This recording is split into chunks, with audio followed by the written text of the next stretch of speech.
The metal door opened with a sharp hiss. Kyung-min stepped into the dark room, his heavy boots making no sound on the cold floor.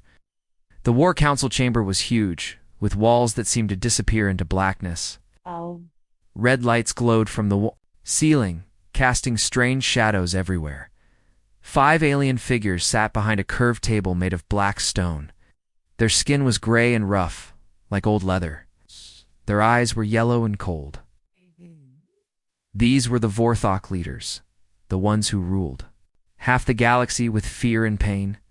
General Rena stood beside the table. She was human, but her eyes were as cold as the aliens. She had been changed, just like Kung-min.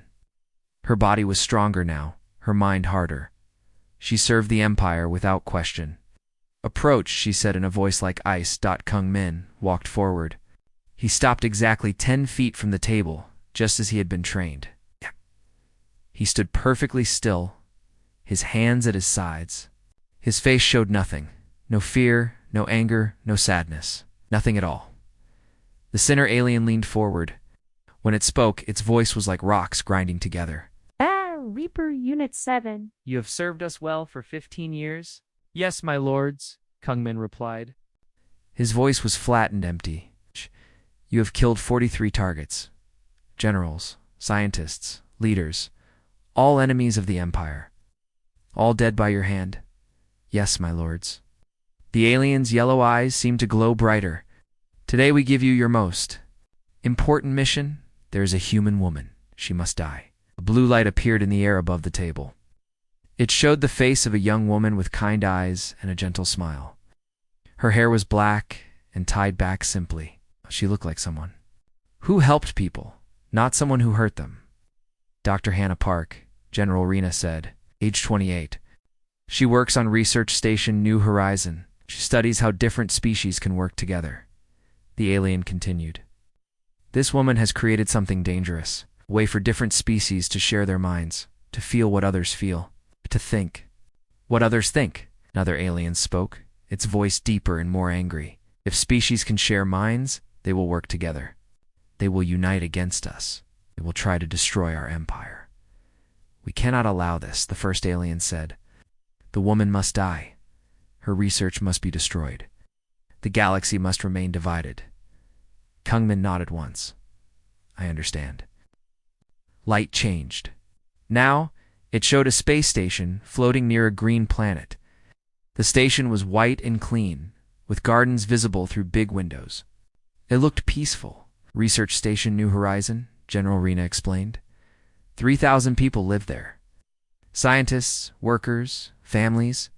The woman works in Lab 7 on the north side. More pictures appeared. The inside of the station. Hallways with white walls. Cafeteria where people ate together, a school where children played, and finally, a laboratory filled with strange machines and glowing screens. "She works alone most nights," Rena continued. "Security is light. The humans think they are safe so far from the war zones. They are wrong." The alien leader stood up. It was very tall, almost 8 feet. Its long arms ended in sharp claws. "You will go to this station. You will find this woman. You will kill her. You will destroy her work. Then you will return." "How much time do I have?" Kung-min asked. 3 days. Supply ship leaves for the station tomorrow. You will hide in the cargo area. Once there, you will have 2 days to complete your mission. Kyung-min's enhanced mind was already working. He could see the mission clearly. Get on the ship, reach the station, find the woman, kill her, destroy the lab, escape. Simple. "What about the other people on the station?" he asked. "They do not matter," the alien said. "Kill them if they get in your way. But the woman is the priority. She must die first." General Rena stepped forward. She held out a small device that looked like a silver coin. "This is a data destroyer. Once you find her research, place this device on the main computer. It will erase everything." Kung-min took the device. It was warm to the touch. He put it in his pocket. "Remember," Rena said, her voice getting harder, "you are not human anymore. You are a weapon. You feel nothing. You care about nothing except the mission. The Empire made you better than human. Stronger, faster, more perfect. The words hit Kung Min like they always did. He felt the training take hold, the conditioning that had been burned into his mind over 15 years. He was not Taeho anymore. That boy had died long ago. He was Reaper Unit 7. He was a tool of the Empire. I understand, he said. The alien. Leader sat back down. Good. This mission is very important.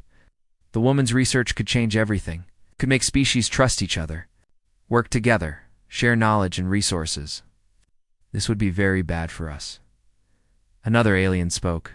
Imagine if humans and Zelkari could share thoughts. If humans and Altarans could feel each other's pain. If all species could understand each other perfectly, they would see that we are their true enemy. They would unite, the first alien said. They would be strong. They would fight us. They might even win. But they will not get that chance, General Rena said, because you will stop them. You will kill the woman before she can share her discovery. Kung Min looked at the woman's face again, Dr. Hannah Park. She had a nice smile. She looked like someone who wanted to help people. Someone who believed in good things that made her dangerous. I will complete the mission, Kung Min said. Of course you will, the alien leader replied. You have never failed us. You are our best weapon, our perfect killer. The meeting was over. Kyung Min turned and walked toward the door.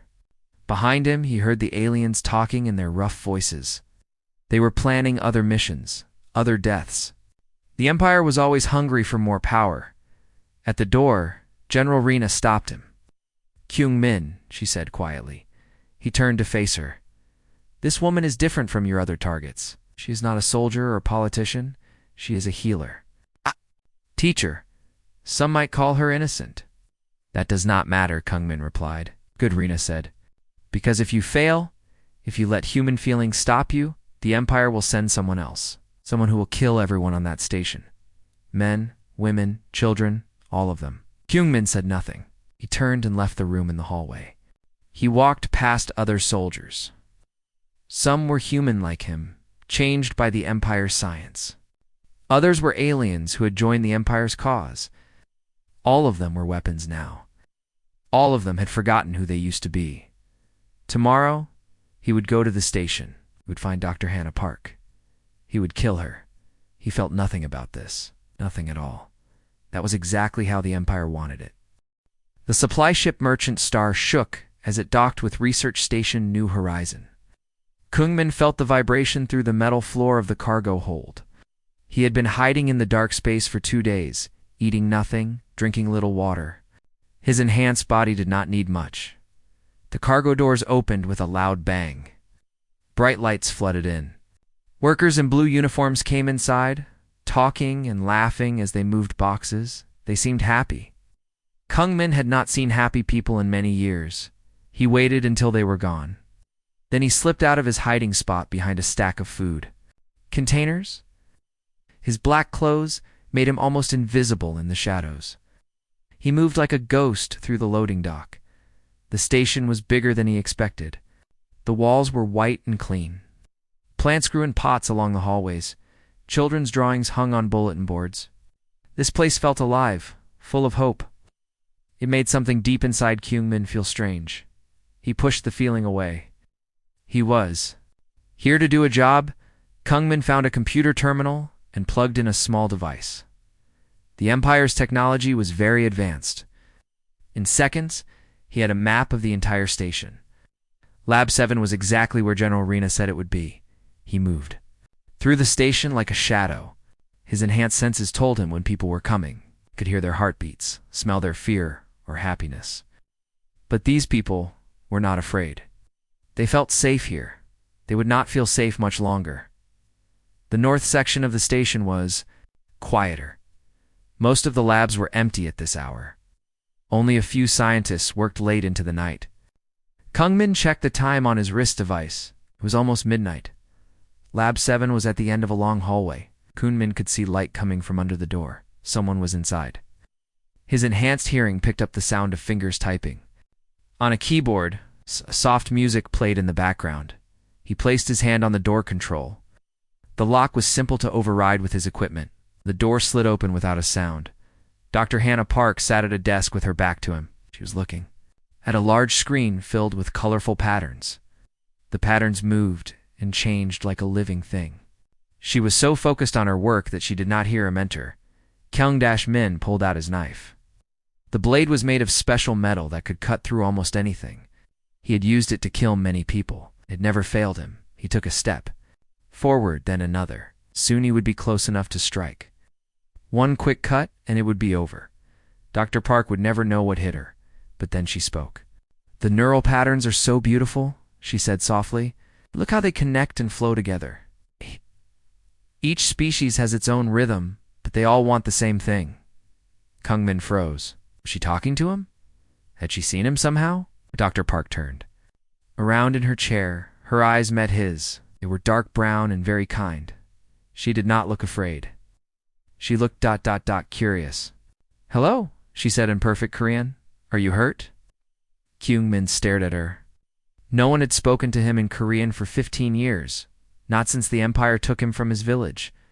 The words hit him like a physical blow. He started to say, then stopped. He gripped his knife tighter. Dr. Park stood up slowly. She was smaller than he expected, maybe 5 feet tall. Her movements were gentle, like someone who worked with frightened animals. "You're bleeding," she said, pointing to his arm. Kyung-min looked down. There was a small cut on his forearm from crawling through the cargo hold. I had not even noticed. It's nothing," he said. "Everything is something," Dr. Park replied. "Please, let me help you." She moved toward a cabinet on the wall.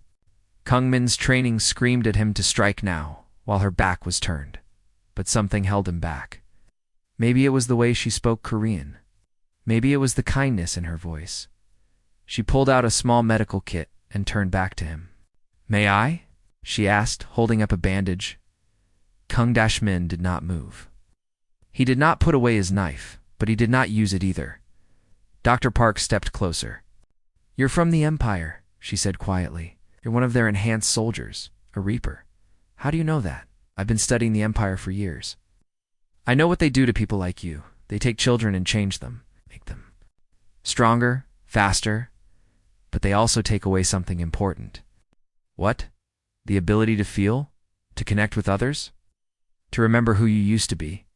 Kyung-min felt something crack inside his chest, a pain he had not felt in many years. "I don't remember anything," he said. "That's not true."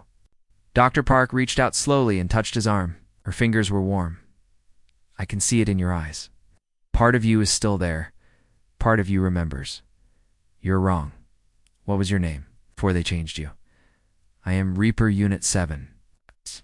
"What they call you? But what was your real name?" Kyung-min's head began to hurt. Images flashed in his mind. Small house. A woman's voice calling his name. A little girl laughing. But the images were unclear, like looking through dirty glass. I dumbed. "It's okay," Dr. Park said gently. "The memories are still there. They're just locked away." Cut on his arm and put a bandage over it. Her touch was so gentle that Kyung-min almost flinched. No one had touched him with kindness in 15 years. "Why are you being nice to me?" he asked. "Because you're hurt, and not just this cut. You're hurt in here," she pointed to his chest. "The Empire hurt you very badly. They made you forget who you are. I came here to kill you." "I know." Kyung-min stared at her. "You know? Then why are you helping me?" "Because I don't think you want to kill me. I think you want to remember who you used to be." At that moment, alarms began to sound. Red lights flashed in the hallway. Security guards were coming. Someone had seen him on the station's cameras. "Hide," Dr. Park said quickly. "In my quarters, through that door. Why would you help me?" "Because everyone deserves a chance to remember who they really are." The sound of running footsteps echoed in the hallway. The guards were close. Kyung-min looked at Dr. Park, then at the door she had pointed to. His training told him to kill her now and escape. But something else, something deeper, told him to trust her. He put away his knife and ran through the door. Dr. Park's quarters were small but comfortable. A bed, a desk, books everywhere. Pictures of smiling people on the walls. It felt like a home, not just a place to sleep. Through the thin wall, He could hear the guards talking to Dr. Park. Dr. Park, we detected an intruder in this section. Shh. Have you seen anything unusual? No, nothing, she replied calmly. I've been working all night. Maybe it was just a maintenance robot. Maybe. But stay alert. Lock your door when you leave. Will. Thank you. The footsteps moved away. Dr. Park came into her quarters and locked the door behind her. She found Kyunmin sitting on the floor in the corner, holding his head in his hands. Are you all right? She asked. My head hurts. I keep seeing things. People I don't remember. The memories are trying to come back. The Empire used drugs and machines to block them, but the human mind is very strong. It wants to remember. She sat down across from him. What do you see? A house, a woman cooking? A little girl with pigtails? His voice was shaky, but I don't know who they are. They're your family. Your real family. From before the Empire took you. Kyungmin looked up at her. How do you know? Because I've been studying the Empire's Reaper program for 3 years. I know they take children from destroyed villages. I know they erase their memories and replace them with conditioning. Do you study it? Because I want to help people like you. I want to find a way to give you back what they took. Something warm spread through Kyungmin's chest. It was a feeling he had not experienced in many years. Hope. The woman in my memory, he said slowly. She was calling a name. Taeho. She kept saying, Taeho, come eat dinner. Dr. Park smiled. That's your real name, isn't it? Taeho. He repeated. The name felt right in his mouth, like putting on old clothes that still fit. Yes, you're not Reaper Unit 7. You're Taeho, and you're not alone anymore. For the first time in 15 years, Taeho felt something other than emptiness. He felt like maybe, just maybe, he could be human again. Taeho woke up on Dr. Park's couch. Morning light came through the small window. For a moment, he forgot where he was. Then he remembered the mission, the knife, the woman who spoke Korean and called him by his real name. He sat up quickly. Head still hurt, but the pain was different now. It was like his brain was trying to fix itself after being broken for so long. Dr. Park was at her small kitchen table, drinking coffee and reading from a tablet. She looked up when she heard him. Move. Good morning, Taeho, she said with a smile. The name still felt strange, but good. Like finding a lost toy from childhood. I should not be here, he said. I have a mission. You have a choice, she replied. You can choose to complete the mission they gave you. You can choose to be free. I am not free. Empire. Dr. Park set down her coffee cup. Nobody belongs to anyone. The Empire made you believe that, but it's not true. You're a human being. You have rights. You have feelings. But you have a choice. Taeho stood up and walked to the window. The station was busy with morning activity. People walked to work. Children played in the gardens.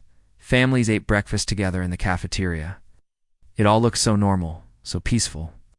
What is this place? He asked. New Horizon is a research station, but it's also a home. People from 12 different species live here together. They work together, learn together, help each other. That's impossible. Different species cannot live together. They fight. They hate each other. Come with me, Dr. Park said. Let me show you something. Shh. She led him back to Lab 7. The morning shift had not started yet, so the hallway was empty in the lab. She turned on the big screen that had been showing the colorful patterns the night before. This is my work, she said. I study how different species' brains work. Look at this. No. The screen showed 2 different patterns. One was blue and moved in smooth waves. The other was red and moved in sharp, quick bursts. The blue pattern is from a human brain. The red one is from a Zelkari brain. They look very different, right? Taeho nodded. But watch what happens when they work together on the same problem. The patterns changed. The blue and red began to match each other.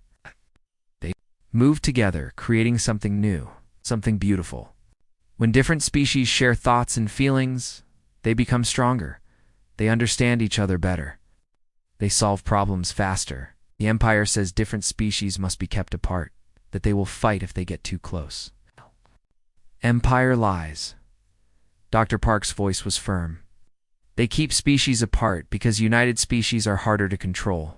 Fear and hate make people weak. Love and understanding make them strong. She changed the screen to show a different image. This one showed brain patterns from many different species, all working together. The patterns moved like music, each one adding something special to the whole. This is what I've been working on, a way for different species to share thoughts and feelings. To really understand each other. You want to put this in people's brains? Not permanently, just temporarily. Long enough for them to feel what others feel, to see through their eyes. To understand that we are all more alike than different. Tejo stared at the screen. The Empire will never allow this, I know. That's why they sent you to kill me. I could still do it. I could complete the mission and go back to them. Yes, you could. But do you want to? Tejo was quiet for a long time. Deep inside, he could feel something changing. The cold emptiness that had filled him for 15 years was starting to crack.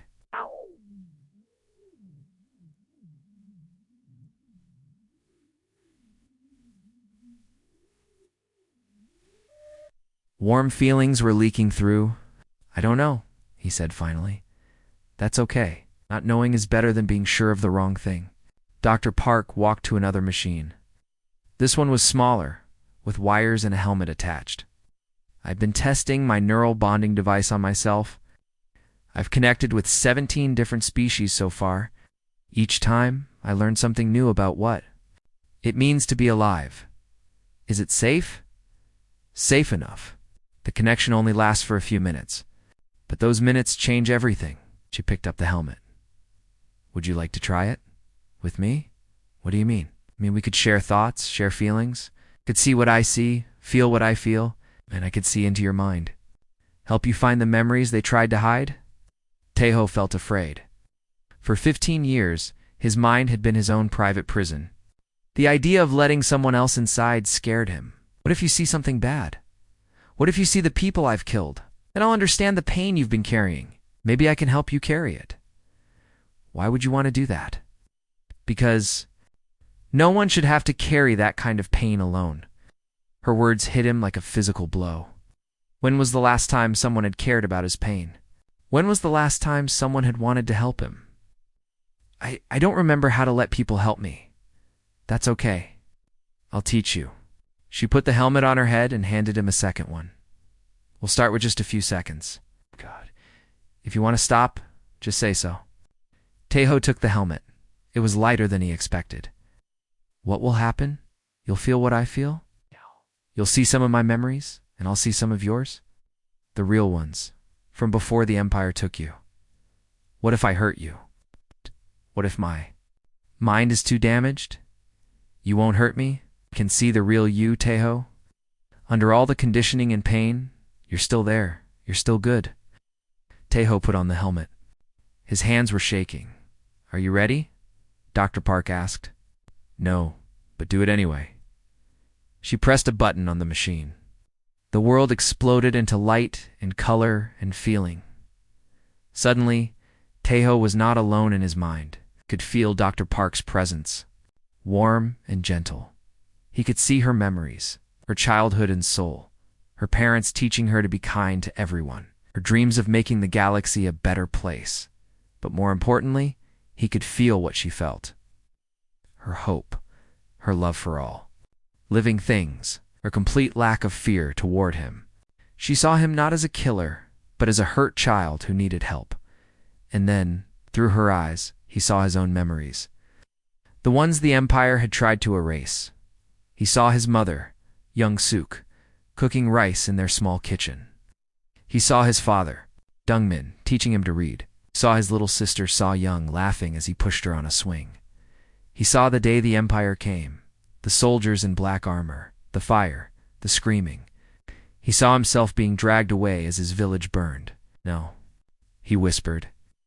I don't want to remember this. But Dr. Park's presence in his mind was like a warm hand holding his. It's okay, her voice said inside his head. I'm here with you. You're not alone.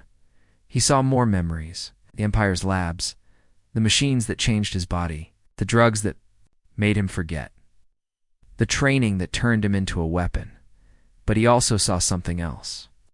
Deep down, hidden beneath all the pain and conditioning, he saw the little boy he used to be.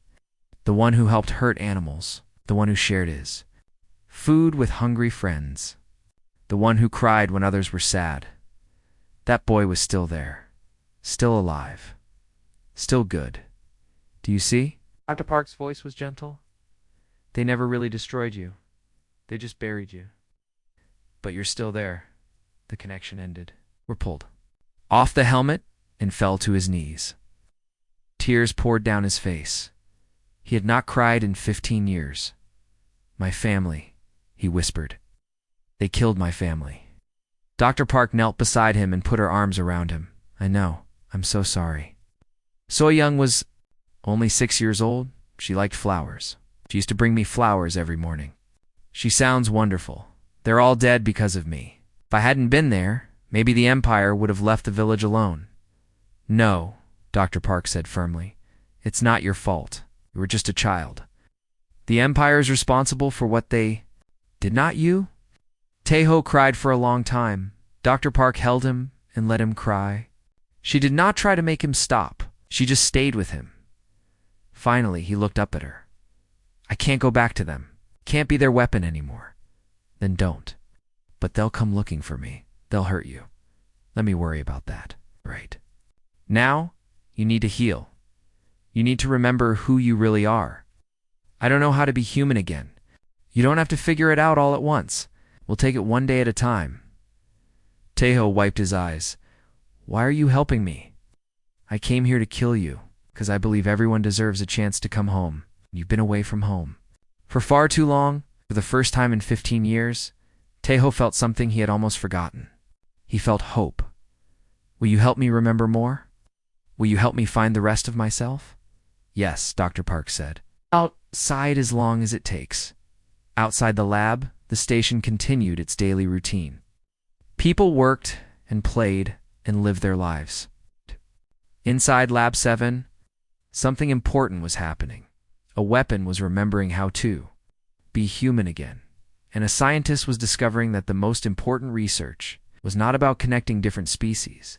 It was about connecting one lost soul. To his own heart, 3 days had passed since Taeho's mission deadline. He sat in Dr. Park's lab, watching her work on her neural bonding device. She was making it stronger, better. Soon it would be able to connect minds permanently, instead of just for a few minutes. The quantum resonance needs to be more stable, she said, adjusting wires inside the machine. If the connection breaks too quickly, the bonding won't hold. Taeho did not understand the science, but he understood what it meant. Dr. Park was creating something that could change the galaxy forever. Something that would make the Empire's control impossible. His wrist device beeped. A message was coming in. Taeho's blood turned cold. He knew that signal. What is it? Dr. Park asked, seeing his face go pale. The Empire. They're calling me. The device projected a hologram into the air. General Rena's face appeared, her cold eyes staring directly at Taeho. Reaper Unit 7, she said. Her voice was like ice. You have missed your deadline. Report your status immediately. Taeho looked at Dr. Park. She nodded, telling him it was okay. The target is still alive, he said. Explain. There were ... complications. Security was heavier than expected. I need more time. Rena's eyes narrowed. You have never needed extra time before. You have never missed a deadline. What is different about this mission? Nothing is different. I just need one more day. One more day, Rena repeated. Very well, but understand this, Unit 7. If you do not complete this mission within 24 hours, I will come there myself. I will not be alone. The hologram disappeared. Taeho's hands were shaking. She's coming, he said. If I don't kill you by tomorrow, she'll bring a whole strike team. Then we need to work faster, Dr. Park said calmly. You don't understand. General Rena's not like me. She chose to serve the Empire. She's not a victim. She's a true believer. She will kill everyone on this station just to get to you. How many people will she bring? At least 20 soldiers. It's all enhanced like me, plus her. Taeho's voice was getting desperate. You have to leave. Take your research and run. I'm not running. Then you'll die. And so will everyone else here. Dr. Park turned away from her machine and looked at him directly. Taeho, do you trust me? What? Do you trust me? Yes. But then, trust me now. I have an idea, but I need you to make a choice first. What choice? You can still complete your mission. Kill me, destroy my work, and go back to the Empire. Rena will welcome you back. You'll be safe. Taeho felt sick. I can't do that. Why not? Because I remember who I am now. I remember my family. I remember being human. I can't go back to being just a weapon, even if it means Rena will try to kill us both. Even then. Dr. Park smiled. Good.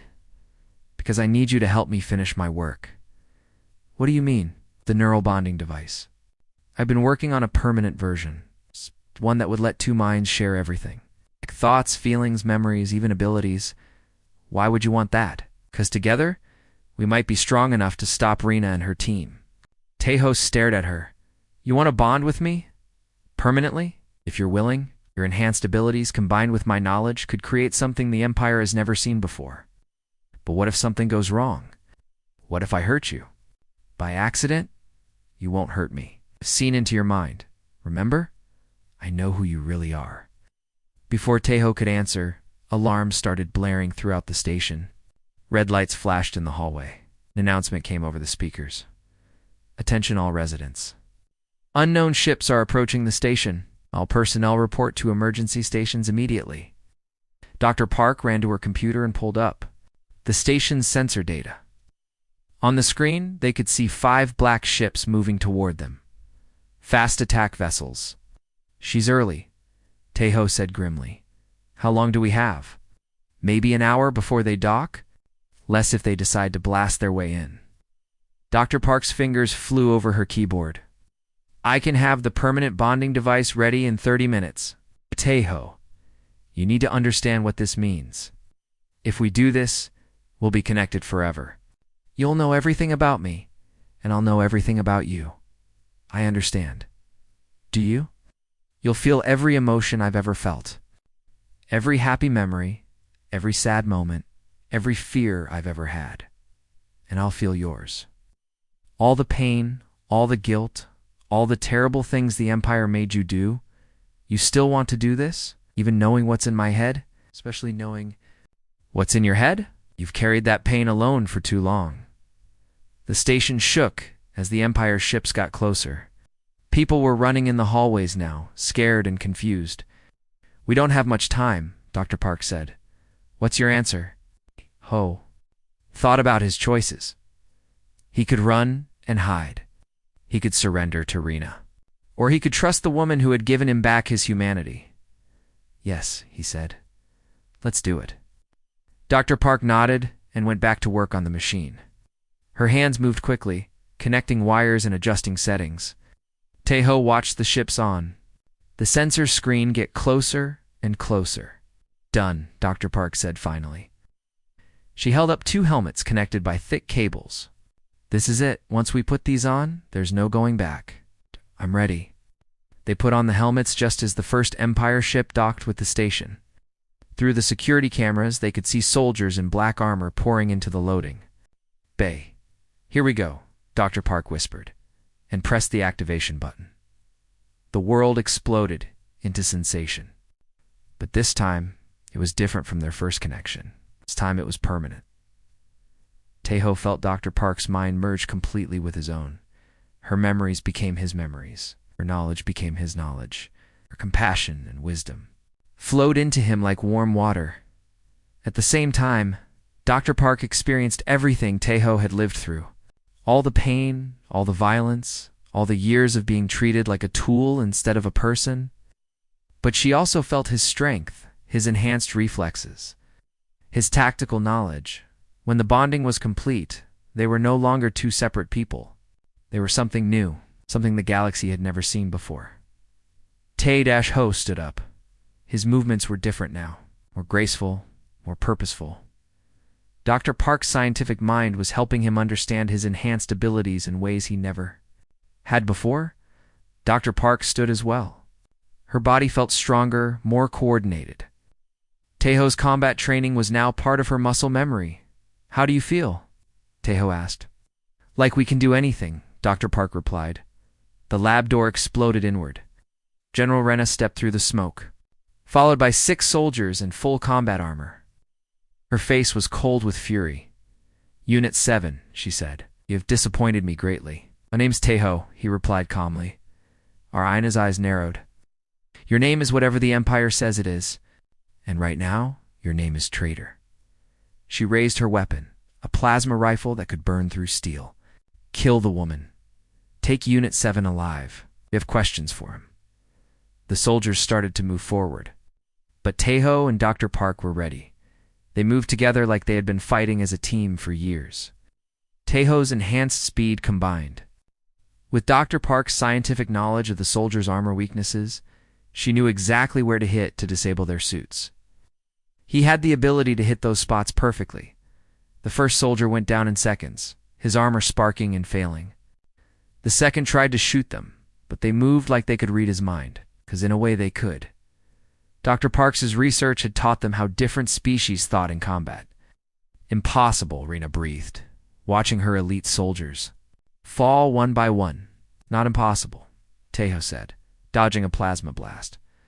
Just something you've never seen before. What did you do to yourself? I remembered who I am. The last soldier fell. Only Rena was left, and she was backing toward the door. This isn't over, she snarled. The Empire has thousands of ships. Millions of soldiers. You cannot fight us all. Maybe not, Dr. Park said. But we don't have to fight you. We just have to show the galaxy what's possible when beings work together instead of alone. She held up a small device. I've been broadcasting our neural bonding frequency to every species in this sector. They can all see what we just did. Can all learn how to do it themselves. Arena's face went white. You're spreading the technology. Unity is stronger than division. Love is stronger than fear. And hope is stronger than hate. Rena turned and ran. Within minutes, the Empire ships were pulling away from the station, retreating into space. Taeho and Dr. Park stood together in the ruined lab, still connected, still sharing one mind and 2 hearts. What happens now? Taeho asked. Now we show the galaxy what they tried to keep hidden, Dr. Park replied. We show them that peace is possible. Outside, the first response ships were already arriving. Not Empire ships this time, but vessels from a dozen different species. All wanting to learn about the neural bonding technology, the age of the Empire was ending. The age of unity was about to begin, and it all started with one woman who showed a broken soldier how to be human again.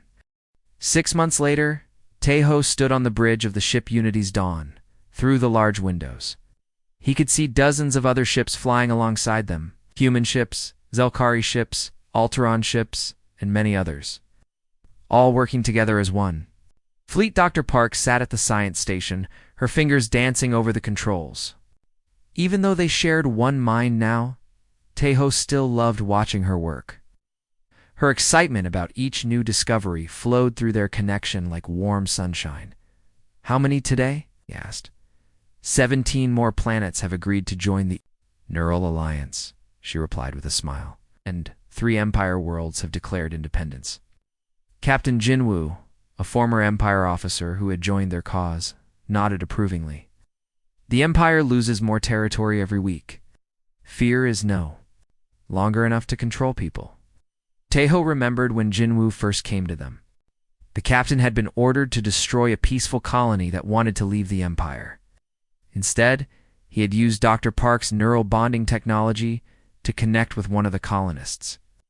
After feeling their hopes and dreams for just a few minutes, Jinwoo could not bring himself to attack. It defected with his entire crew. The same thing was happening all across the galaxy.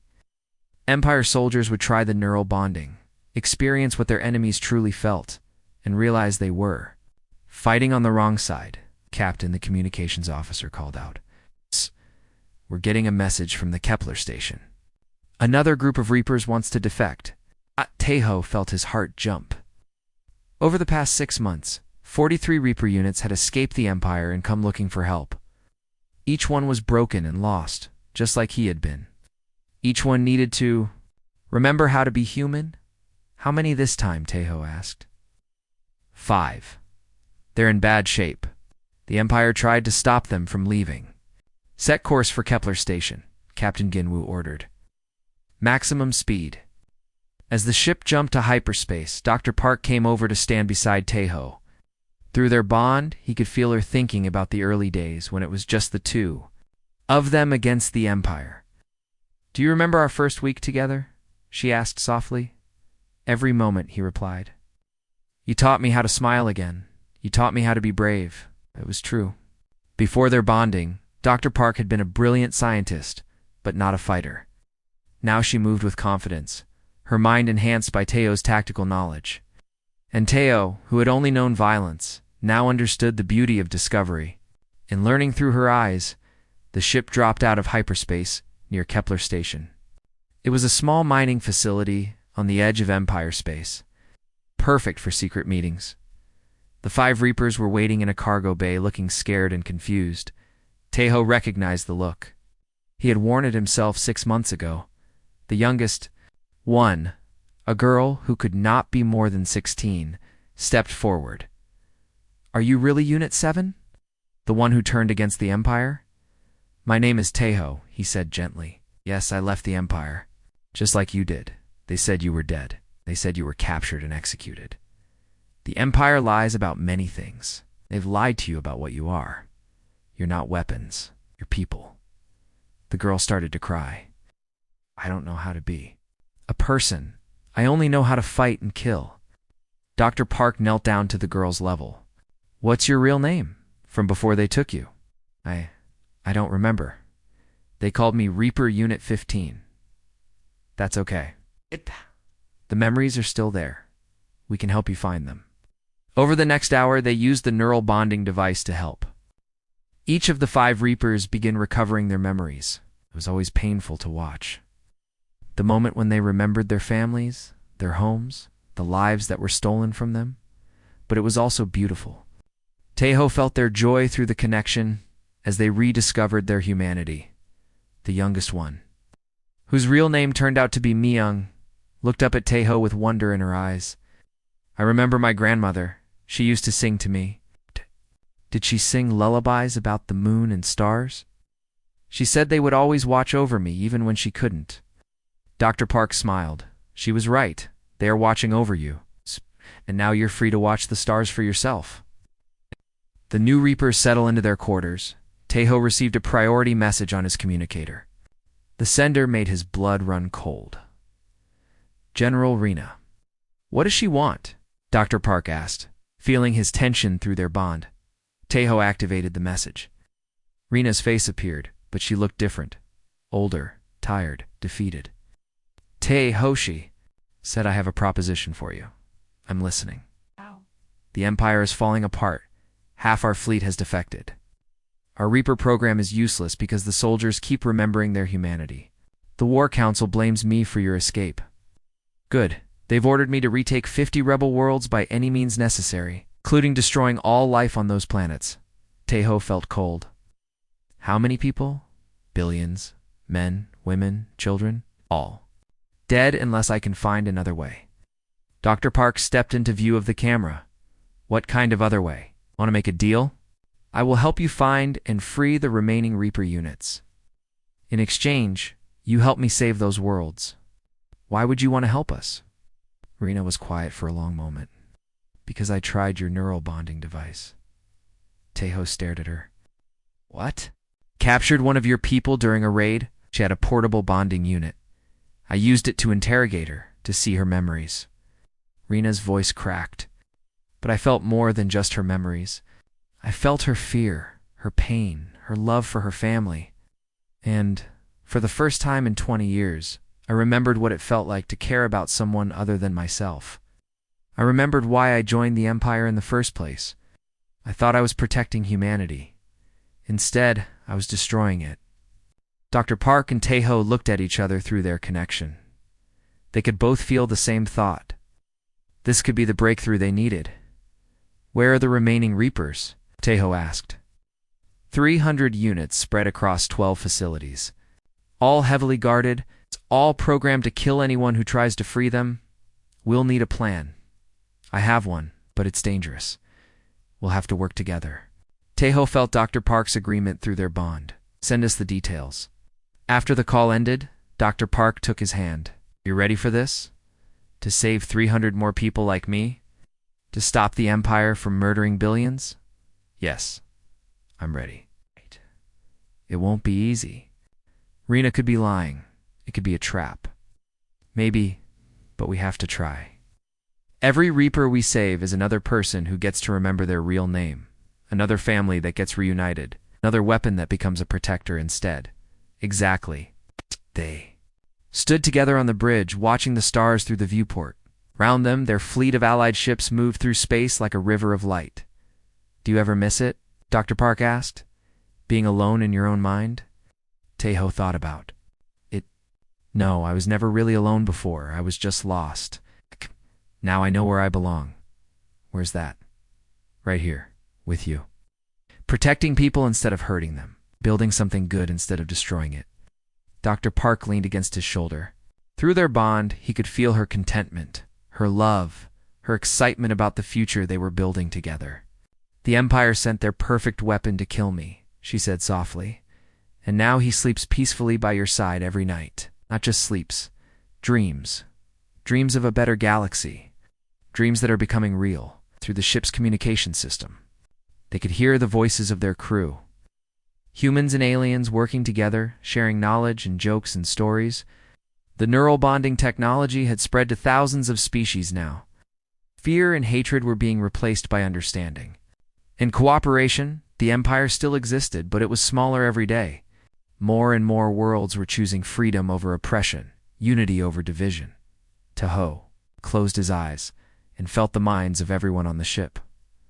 Dr. Park's brilliant intellect, Captain Jinwoo's steady courage, Myung's innocent wonder at her rediscovered humanity. All of them connected, all of them working toward the same goal. He had been created to be the Empire's greatest weapon. Instead, he had become something far more powerful. He had become a bridge between what was and what could be. He had become hope. And in a galaxy that had known too much darkness for too long, hope was the most dangerous weapon of all. The ship. Unity's Dawn flew on through the stars, carrying its crew toward their next rescue mission. Behind them, the neural bonding signal continued to spread from world to world, connecting minds and hearts across the vastness of space. The age of the Empire was ending. The age of unity had begun. And at the center of it all, a former weapon slept peacefully beside the woman who had taught him how to love again, dreaming of all the people they would save tomorrow.